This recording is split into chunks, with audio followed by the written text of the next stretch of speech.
নামাজ যেমন ফরজ, রোজা যেমন ফরজ, যাকাত যেমন ফরজ,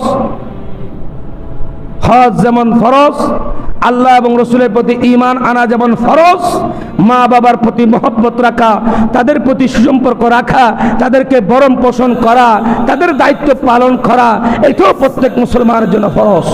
শুধু নামাজকে ফরজ হিসেবে জানলে হবে না। আজকে আমাদের সমাজে এমনও আল্লাহওয়ালা ব্যক্তি আছে, 5 ওয়াক্ত নামাজ পড়েন, মা বাবার খবর নেন না, রোজা রাখেন, মা বাবার খবর নেন না, যাকাত দেন, মা বাবার সাথে সম্পর্ক নাই,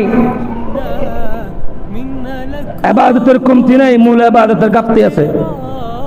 শুনেন, মসজিদে আসার আগে একবার গিয়ে মা বাপ বেঁচে থাকলে জিজ্ঞেস করে আসবেন, আপনি আমার প্রতি সন্তুষ্ট আছেন কিনা, তাহলে মসজিদে আসলে ইবাদত আল্লাহ পর্যন্ত পৌঁছাবে। সুম্মা লাম ইয়াদখুলিল জান্নাহ, হযরত নুমান বিন বশীর